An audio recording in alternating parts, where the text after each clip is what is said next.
billions of dollars that were about to be, provided to communities all across the country has been canceled. Right. Welcome to Thinking Through. Today, we're inviting conversations on digital equity and how it connects to emerging technologies like AI. My guest, Dr. Colin Rhinesmith, a scholar who's been at the forefront of digital equity research and someone who's helped build collaborations between researchers, communities, and practitioners, is here to help me think this through. Thank you, Colin, for being on the show and helping me think through this topic. Yeah, thank you so much, Allison. It's great to be here. And before we dive in, I would love to begin by having you share how you define digital equity and what sits inside that term for you. Yeah, thank you so much. In my work, I tend to follow the definition from the National Digital Inclusion Alliance, which has talked about it as really sort of an outcome or goal of digital inclusion work that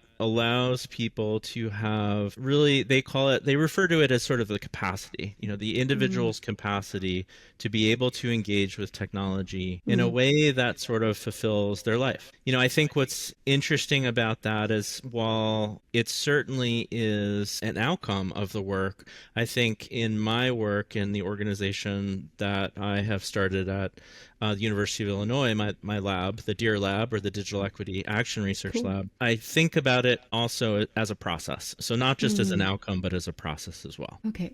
That's really helpful to begin that groundwork and with that, because I've been thinking about it as well and listening to you. I keep returning to this idea that digital equity isn't just about having access to broadband tools. It's also about who holds agency, who gets a seat at that table and who has ownership over these technologies. I've been thinking a lot about that.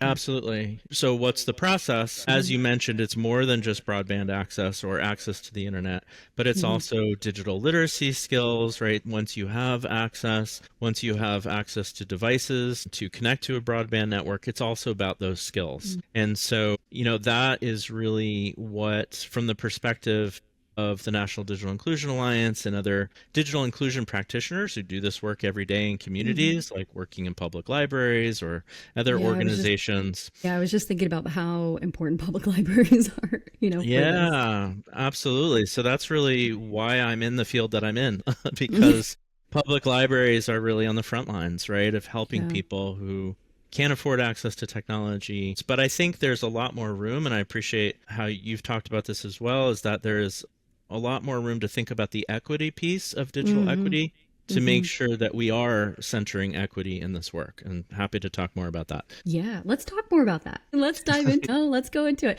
And can we fold it into this idea and how AI technologies enter these spaces and the conversation? Yeah, absolutely. I mean, so I think from my perspective, it's important to know that the work that I do, it's always at the intersection of digital equity research, but also practice, right? So we talked about those people and people who do the work in public libraries and in communities, but also the policies, right, that get shaped both at the national level as well as, state and local levels that impact all of it, right? So, but really from my work, I'm really thinking most of all about the individuals, the families who don't have access to technology and their needs. Everything that I do in my research is hopefully to be in service of those folks ultimately. I wanted to jump in and if you could give context into what are you seeing this digital gap or what's happening? Can you bring us into an example or so? Sure, absolutely. Also, just kind of backing up, it's probably important to note that my background actually started as a practitioner, as someone who was working in a community technology center. So before I became an academic, I was working in a community technology center, helping people in a public space, very concrete needs that people continue to have all these years later. I'm just more on the side now of doing that research to help elevate those stories, because I think for those of us who have access to technology, devices and everything, we sort of forget, right, that there are people in our communities who don't have this same kind of access as well as the skills. And I think to your question around AI, that's really a big piece of it. Is the skills piece is one facet of the connection between digital equity or digital inclusion and artificial intelligence. Yeah, it makes me think of when I was working during COVID-19, in the first wave of the pandemic and into the second wave. I was a director of curriculum and evaluation for an educational nonprofit, and our core programming happens in the summertime, and it's an incredibly immersive in-person program, and we had to shift it to online. And Right. And the students it's for 6th through ninth graders, and tend to be first generation students, tend to be students of color in a high urban area.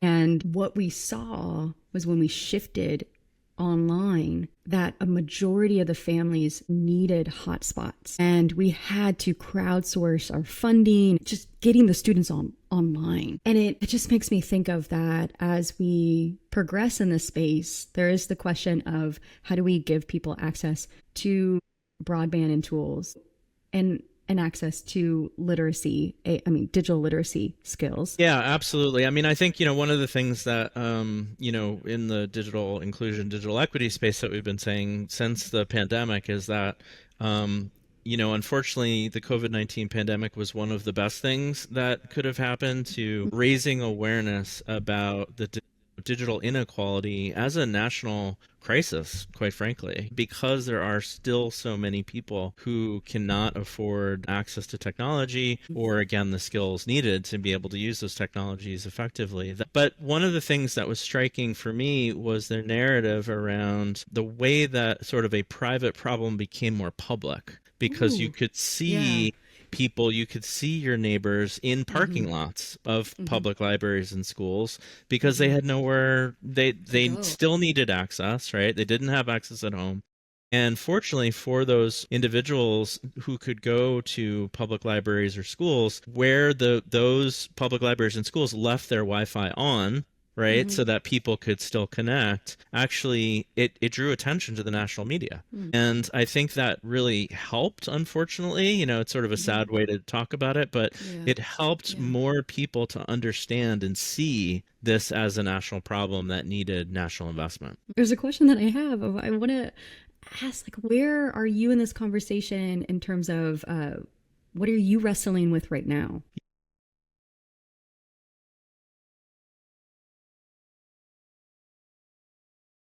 Yeah, well, I think the big thing that I'm wrestling with is the fact that billions of dollars that were about to be, provided to communities all across the country, and including tribal communities and, our territories, has been canceled. Right. So billions of dollars that was allocated through the Infrastructure Investment and Jobs Act of 2021, which was signed into law by President Biden, of course, was one of the things that was shut down by the current administration. And it's really, really unfortunate, because the fact that a program like this, and actually it was a total of $65 billion. And the reason why it was so much money is because it's so expensive to bring high-speed internet to homes, literally to put the fiber or put high-speed internet into the ground and run those cables to families that may live in rural areas that might be miles apart from each other. So it's,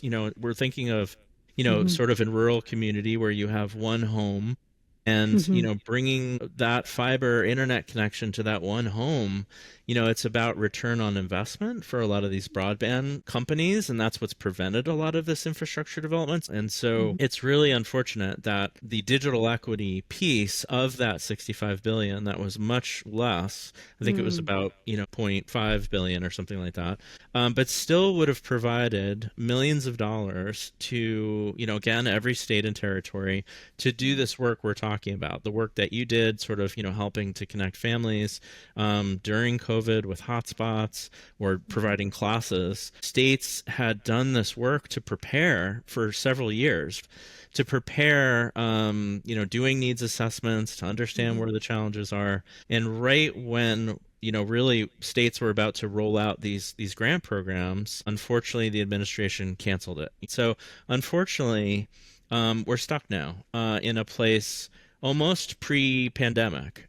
We're sort of having been forced to think back to where we were when the problem was exposed, but now with a recognition that from the federal government, at least, that investment is not a worthy investment. And so that's what's troubling me right now.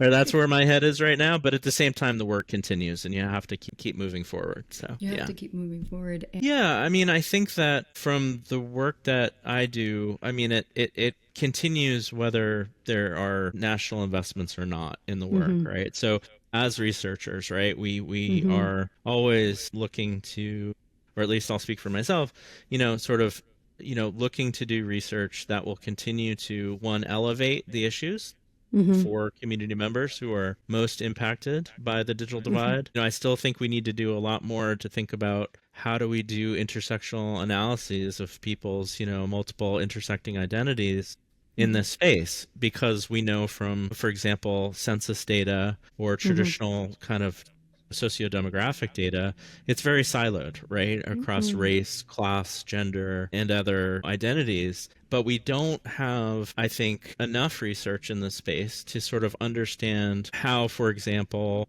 an older African-American woman who is low income is what her unique, not just challenges, but also opportunities in this space, right? To sort of imagine how technology can, as you said before, how it can be designed to best, accommodate her lived experiences in this space, but also what are the unique needs that can help inform digital equity programs? People don't have access, and there's 25 years of research on this space, but at the same time, how much are we listening to people and representing their unique perspectives in the work? So yeah, those are a couple things that I've been thinking about. I want that last question that you posed. How are we listening? Can you say more about that, or bring us into it? Because it does relate to the article that you just recently published in the journal Participatory Research Methods. And I'd love to zoom in on that. Sure. I think that, and as you know from being in the space too, that really the wonderful thing about participatory research, participatory action research, is it really works as an approach to research to involving those most impacted by an issue as one sort of use or approach to using PAR, participatory action research. And in the digital inequality space, the digital equity space, that's incredibly helpful, because as we think about developing a digital literacy class, right, whether it's an AI class or, another skills program, we need to understand first and foremost, what are the needs of those who might take that class, right? Rather than assuming we know the answer already, because we think about, say, for example, ourselves and sort of, I know how to use an iPhone. So if I'm going to teach an iPhone class to people who have never used an iPhone before, I'll teach it from maybe my perspective of like, well, I know what I do when I, open up my phone and do things.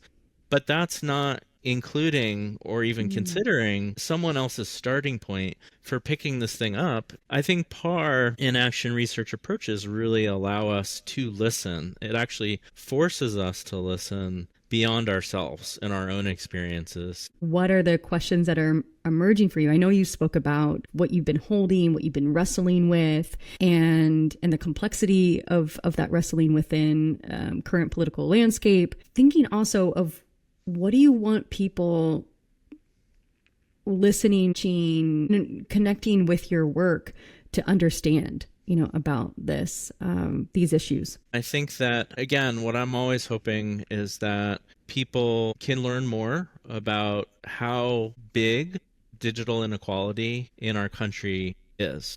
It's a huge problem. And I think that through my work, if I can help through data and evidence show how big a problem it still is, then more people can kind of join the process of addressing it as a national problem. Completely.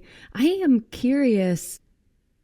I'm curious about what helped you make that shift. I mean, were you always, even as a practitioner, hey, we're going to co-design, I'm going to bring bring in the voices of this work that I'm doing collaboratively way back when, the 15 years ago, 20 years ago, No. No. No. Okay, so No, can it you, wasn't. I'm wondering if it would be helpful to speak a little bit about that and what were some of the turning points that helped you shift into this. Right. What led you to want to do that? Virginia Eubanks is the short answer. For those who don't know who Virginia Eubanks is a scholar in women's studies, the State University of New York, SUNY Albany, and I read her work. I read her work when I was a PhD student at the University of Illinois. Her stories of her work in this space completely kind of opened my mind to all of this, to thinking, why would we include people, right, in co-design for digital literacy programs, AI literacy? Like, why should we do that, right? And the reason why her work was so impactful, we actually brought her to the University of Illinois when her first book came out. Wow, so cool. And yeah, it was great. I bet you were just like, were you starstruck at all? Like, how was that? 100%. Yes. I was like, fanboy. It was amazing. And it was so great because what she said to, the audience when she was doing a book talk is she said that the way that she was doing work before her book, that she had got it all wrong. Like she sort of admitted that she was wrong. And that is the one thing that just not only kind of blew my mind at the time, because I was also a practitioner, right? I was working with people in a public computer lab. She was doing that as well. And to hear her get up and say, I was wrong, right? Like I was doing this all wrong. Like you never hear that, right? From a expert, right? From a, PhD, like academic scholar. You rarely ever hear someone say, I really had it all wrong. And I had to change how I was thinking about this work so it was more inclusive of the people who I thought I was trying to help. Right? So she talks about in her book this example of working with women at the YWCA in upstate New York, designing a digital literacy class for them. So what happened is she created this class and, she was working with staff at the YWCA to offer this class to the women. Who participate in programs regularly, who are active, but when they sort of open the doors and to sort of expect people would show up, nobody showed up, nobody came, right? Okay, there we go. And she was like, well, we were working together, we thought, I thought this was like we were good, right? Yeah. And so that for her was a moment where she was like, wow, I have a lot of assumptions clearly about what I think this should be, but I'm not listening to actually the women themselves and what they need, right? And so she talks about this incredible example, and it's in her book, several illustrations of the digital divide. And these were sort of illustrations about the division between sort of the haves and have-nots. And one of them that was so wonderful is labeled sort of equal exchange of knowledge between the haves and have-nots. And it's sort of, this one of the women in the program said, this is not about the haves and have-nots. That may be like, in terms of technology or material aspects about like wealth and all this kind of stuff. But it's not about what I know and what they know across the divide. So the digital divide, in order to bridge the digital divide, it should be about an equal exchange of knowledge between the haves and have-nots. And I think that's a great example of why PAR in participatory action research is so important, so that we can include the knowledge of those who, might be on another, maybe across different divides, right? Yeah. So these stories and her experience were just completely like, blew my mind. And I was like, I've been doing this all wrong too. So then what happened next? Well, you've got me hooked in the story. I know. That's the thing that I think was so terrifying at the time, right? Because here I am like a couple years into my PhD program and all of this, and I realized like it's just like fear, because I Mm. was like thinking back, like, my gosh, how was I doing it all wrong? Yeah. Right? So that it was just this deep reflection on and a lot of self-searching and Mm-hmm.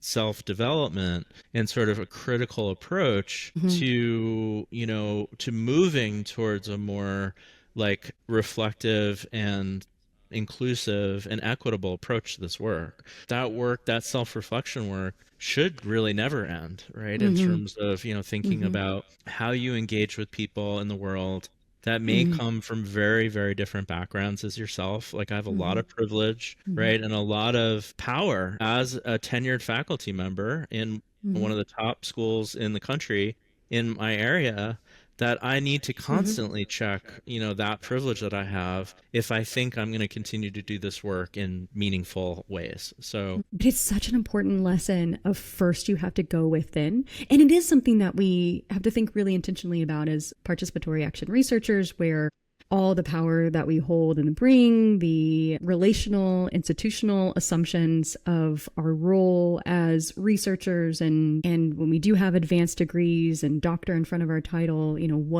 what does that hold? right. And how do we Absolutely. shift it? What you're saying, is that shift into the space of every person we interact with in all spaces holds valuable lived experience, lived knowledge and expertise, and not one is more important than the other. Yeah, and I think that absolutely. And I think one of the things, so when I teach sort of, these sort of more participatory Mm-hmm. approaches to, digital equity, to digital literacy in the classroom with my students, over the years, I've always said that, the very, very beginning of an engagement is the most important thing, right? I Mm. mean, that's where the listening comes in. Mm-hmm. That's where the, sort of the trust gets built at the beginning, right? You have to Mm-hmm. build trust with someone you're co-designing with, right? And particularly if you've, kind of dropped out of the sky into a Mm-hmm. community that's not your own, and people don't know who you are. They just know you're, from a university, and they're not maybe from a university. Mm-hmm. That you have a lot of, there's a lot of stereotypes of me when I walk into a space. A lot of harm that can be done Yeah. in a space if I just walk in and sort of make assumptions about who else is Yeah. in the room. Mm-hmm. So all of that, right, is so important. Those beginning Yeah. conversations before you enter into any kind of co-design or participatory project are so important. How do you, because I'm so curious now, how do you teach digital literacy now? What's your approach to it, or what are you thinking about it now, especially as the conversation is unfolding and shifting? I'm really curious about that. Yeah. Yeah, I mean, so the good news is that through the National Digital Inclusion Alliance as a, national organization, which I've been involved with since the organization started, and Cool. they represent digital inclusion practitioners, right, across Mm-hmm. the country, because of that sort of big umbrella that kind of includes, all the work that public libraries and other organizations that teach digital literacy, are involved with. That Mm-hmm. there are a lot of examples of digital literacy classes is my point. But I think that to answer your question in terms of, working with my students to develop Mm-hmm. a digital literacy class, it is in the spirit of like the Virginia Eubanks approach, right? Mm-hmm. Like, how do we use critical pedagogy to Mm-hmm. develop a digital literacy class? Mm. How would you involve the students of your class? How do you involve them in the design and the development and the implementation of that class? It's what I took away from, Virginia Eubanks' work, is that, one of the things that she always says is like, everyone's a technology expert, right? Because everybody has had some, Mm-hmm. engagement or been impacted by technology. They just might not be aware of how the technology has impacted them. Mm-hmm. And so it's a digital literacy class is that perfect opportunity to say, how do we actually assume that, how do we actually approach our students as technology experts Mm-hmm. and teach a class to experts? And so I'm trying to encourage them Mm-hmm. to say, wow, how do you teach someone that may already be an expert but doesn't have the words that you do? I'm prepping for the fall for my digital literacy course. and it's with undergraduate students. And I have been working consciously on how to weave more participatory co-design into my teaching. And one, that's a journey I've been on for, I don't know, over a decade of getting more and more co-designing. And it's hard with my undergrads. It's different. And this course in the fall, they're first generation students and first year students. And I've been thinking about what you're inviting into this conversation of digital literacy and co-design. I've been starting that work with co-designing our AI policy and using that as a space for us to slow down and really think intentionally about what are the values that we're bringing, what are our concerns or questions or assumptions, and use that to drive that. But I'm just thinking of, as people, practitioners, teachers, educators in K-12 settings or higher education might be thinking about digital literacy. How do I weave digital literacy in the course? How could you help me maybe slow down, or questions to invite in my practice for how I should approach teaching digital literacy through a critical, pedagogical, participatory action research paradigm approach? Yeah, I mean, I think one example, sort of the beginning of all my classes now, I co-design community guidelines with my students, right? And giving them sort of a framework in the beginning, and then giving them different examples of things to think about, having them get into small groups and discuss what's missing, right, from the community guidelines, to say, what do we agree with? What do we not agree with? And by the end, they've each contributed in their own group additional insights, or tweaked sort of the starting point of the community guidelines for the semester. And then I work on that. I incorporate all the feedback. And then that second week of the class, I say, okay, here's our co-designed community guidelines for the semester. And at any point during the semester, if we have any questions about how we're engaging with each other, or if we don't feel as welcome as we might want to feel, we should go back to these guidelines and make sure they're still holding up, right? Like the things that we agreed with in week one, making sure. So I wonder if sort of an approach to developing, community guidelines could be used to create an AI policy for the class with students. I wonder, though, if there's even sort of, I don't know, my colleagues probably can think of examples of this, but there's been so much work on developing AI policies, right? Yeah. That I wonder if there's alongside the policy, there are examples of impacts of that policy, right? Like things that have gone right and things that have gone wrong from implementing an AI policy that could just deepen that sort of engagement with the exercise for students. So they're like these policies have implications, right? Yes. And not to say it's like good or bad, but more just sort of, some more, something to kind of chew on, so to speak, so that they're really thinking that it's sort of an investment level, right, for themselves. It is. In this activity, to think about like, oh gosh, like what we come up with now could really have impacts on the rest of our semester and how we're thinking about AI, Could you share a little bit about some of your impact evaluation and why you want to bring that conversation in with this example with the undergrad students? Because you do this work through kind of evaluating the lens of impact too. And yeah. So, it's such a tough conversation. First of all, let's start there. Whether it's policymakers or private funders who fund this work, people want to know sort of like what happened as a result of this work, right? And how were people's lives improved? How did was this investment worthwhile? Whatever, pick a question. But I think that it's a difficult conversation, because I think in some ways it's the same conversation as what we were just saying in terms of people's assumptions as teachers versus students, and sort of what I don't want to be too abstract here, but sort of what they might think or feel about the purpose of doing an evaluation. right? Yeah. Like who's it for? It sounds like you and I have probably both been in the situation where, we tell a funder, well, the project sounds great. You want us to come in and develop an evaluation framework, Yes. but convincing the funder that you need to actually slow down, right, and include community members in that evaluation Mm-hmm. framework, developing a theory of change, convincing them that that's important. I think that it's really communicating that the project will have, I think, a more meaningful outcome if you are including the voices and perspectives of those who are most impacted, in my case, digital inequality, right? Mm-hmm. Including them into that picture, because otherwise we might miss things, Yeah. right? We might just miss measures, developing certain ways of kind of understanding, and that it can just in the end be a more impactful project. Let's say you've been doing this, either you're starting out and shifting into participatory action research design, and you want to co-create whatever initiative with community members, and you're bringing that in, and then you've got a funder, and now you're navigating,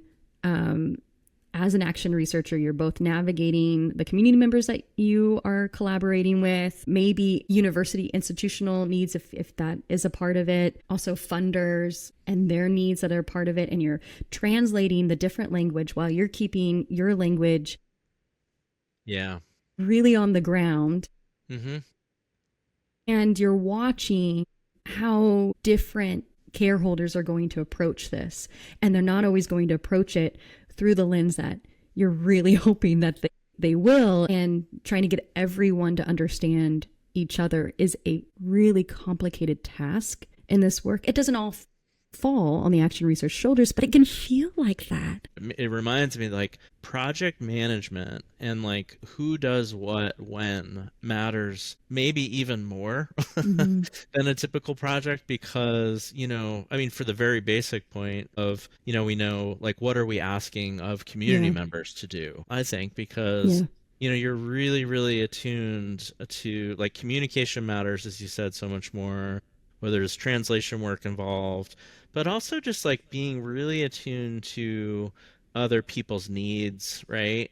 And yeah, it's a very different way to, one, engage in research, right? But I think it also just leads to, as we've been saying, the opportunity to just learn so much more. Are there anything that you want to bring up or talk about, with your work, or you want more time to kind of sit with, or anything? Or no, thank you. Gosh, like 100 different things just went through my head. So, no, I think one thing I will say is that, at least in my field of library and information science, one thing that I'm really excited about and hopeful for is that there are more researchers. So I think there's a lot more interest. There's a lot more,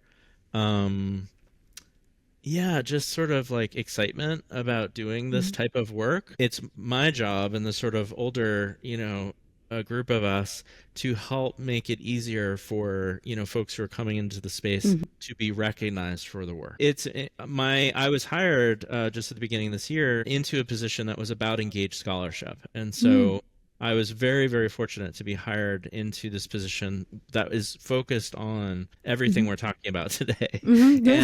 But also how to create more space within, higher ed and academia to accept this type of work. Right? That's the thing that I'm thinking a lot about right now and kind of excited about is, how do we create more room, and how do we have it be more accepted that action research, or participatory action research, whatever you want to call it, is not like this kind of throwaway approach to research. It can be taken seriously. It is serious research, and in some ways, from what we've talked about today, it demands maybe even more expertise and knowledge to be able to do this work, because you're navigating multiple spaces with community partners. That is hard, right? So that's all to say, actually, that I am excited, that I think there are, just the fact that you reached out to me about this podcast, and that you've been doing this work for a while too, that there are a number of us who are doing this work, but it's how do we institutionalize it so it becomes more accepted and more welcomed and just more natural part of the work that we do as researchers. Well, then there's another question of how can I grow my capacity for inclusive design? That's right. Yep. And co-design that, and Yep. what might be made possible if I look at other methodologies. Just adding to what you're saying, though, I think, the thing that is special about this approach is that you have to be someone who's willing to decenter yourself in the work, right? And to really start by listening and to thinking about other people's needs and perspectives. And you have to walk into a potential, an engagement with a research project or a problem that someone or group might have or community might have, and say, how can I leverage the skills that I have, and how can I use them to be helpful? And you also have to know that it's okay if you're not wanted in that space. Yeah. Then you leave. So I think that's also, like, in terms of even thinking about designing technology, we haven't, we touched upon it a couple times, but that sort of, like, how do we know that somebody really needs or wants this technology? I'm so glad you're going to that. I'm so glad you're bringing that up. And that's a piece of this as well. Can we just have like can we Sure, yeah, slow absolutely. it down. Okay, bring me in. Where are you going with it? Yeah, no, I just, I think that the digital equity should include conversations around the design of technology and its implementation in and with the same communities that we might develop a digital inclusion intervention with. Yeah. And that's also a whole other area that there are people working on that, right? Particularly from like a privacy and security research perspective. There's a lot of great work in the sort of social justice movements of people doing that work. Design justice, for example, right? Sasha Costanza-Chock's work is amazing. She talks about design justice as an incredibly, we have to include people in the design, particularly those who, have traditionally been harmed by technology. But that this is more important now than ever, that we extend as PAR researchers, thinking about, particularly if you're focused on digital equity or digital inclusion, thinking about design justice in this work as well. Yeah, because I'm thinking about some of the listeners, viewers who are tech developers, and what questions can we invite in thinking about this design justice or participatory approach in this. I'm thinking of what could we raise and offer for those that are in that tech software programming space of these emerging technologies.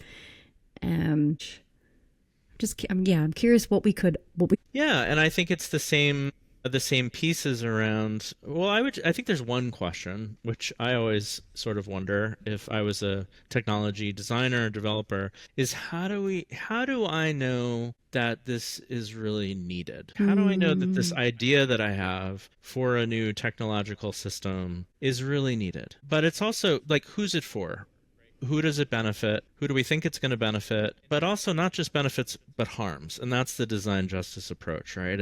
It's what harm will come from a technology system that I develop, whether it's environmental, whether it's, from AI, whether it's social, in terms of communities that may be impacted in ways that a technology designer might not have ever even imagined. Like, how can we just make sure? And one way is by co-design. I think that's, what we're talking about today is, more helping to ensure more benefits than harms through the design of technological systems.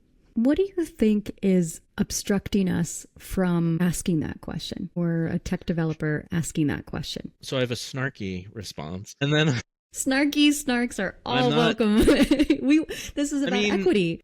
We welcome all kinds. Yeah, but shiny is always really fun. And so, and the possibility to make a lot of money, or to be the first, or, whatever it is that might, that often gets kind of wrapped up in this sort of progress narrative around technology, is really addictive, right? Like, thinking in this way is very, like, it hooks you in. And I think what we're talking about today with our conversation is a different way of thinking about the same things, but approaching them very differently. It's really easy in the work that I do to do more harm because of my positionality. And that just, it forces me to be more thoughtful in terms of how I engage with my background and how I exist in the world. There's no simple solution. And even the solutions or what we're raising is by far the most complex, because it requires a deep unlearning and within traditional systems, within traditional approaches. And I think we're on agreement that the more that we can do with than for shifts us in spaces where we're going to have more inclusive design, access. Well, I think the work can be more impactful. Yeah. Going back to that. Yeah. And I think that's, for me, what keeps me bringing me back to this approach, is that the impacts of this approach are very different than if I had done it a different way. And I have one question before we close. Okay. Yeah. So before we close, what question do you hope we keep asking about who shapes these technologies and the futures they create? Yeah, I think it really just goes back to, how do you know that it's the right thing to do and to spend your time doing, right? Like, what evidence do you have? Like, how do you know and why?